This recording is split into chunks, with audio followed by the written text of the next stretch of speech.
Alright guys, I thought I'd make a video helping anybody out that was wanting to rebuild a 188 like this. There are a lot of fork trucks, backhoes, and dozers. This one in particular is in a dozer. If you're getting a lot of blow-by, but the motor still runs good, I really wouldn't tear into it. Just to do it yourself, about $2,000. A long block's over $4,000.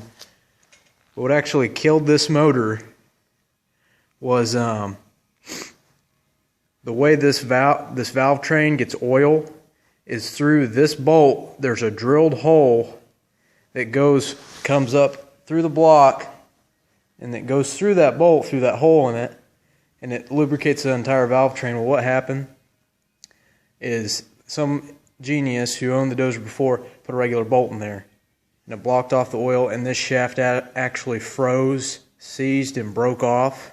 These valves just never were touched. This was dead cylinder.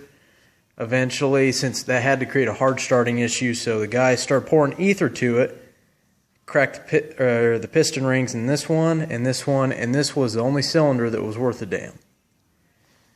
But that's why a good reason you should never use ether on this thing. Just plug it in. You can get a block heater for it. It could kill your motor, but the things you really need to watch when you're rebuilding one of these, injection pump seals. You absolutely have to replace those. That's one reason I'm not putting this motor in today, is because I don't have this part. You actually need a special tool. I'm going to try to get by without it, but you need these two. If this motor had 6,000 hours on it, and a lot of these gears in here had a lot of play in them, but lucky me, I had a spare motor laying around that only had like 2,000 hours. All the gears were tight in it, so I used them. You're also going to make sure if you pull the shuttle, you're going to have to replace the shaft seal on the input shuttle. Trying to think if there's any hints other than that. I don't think so. The best kit to use for this is Advantage. There used to be a Cleveite kit out there, but now they don't sell them anymore. And if you have a decently low hour motor, like less than 4,000, this one had 6,000, so I knew I had to pull it out. You could in-frame it. An in-frame would be a lot easier. You just pull the sleeves out, you roll in new main bearings, you put the new sleeves and pistons in, and it'd be so much easier. I mean, I'll show you the chaos that I had to go through on this one. But I mean, everything needs to come out.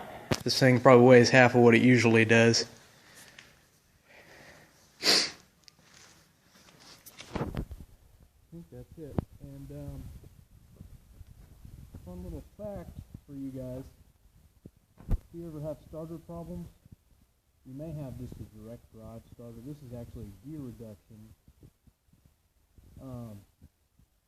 This starter will actually fit 7.3 power strokes like I got in my personal truck. Kind of weird, but it'll actually bolt right up there. Alright, well, if you guys have any questions, just comment and I'll try to help you out. Thanks. Bye.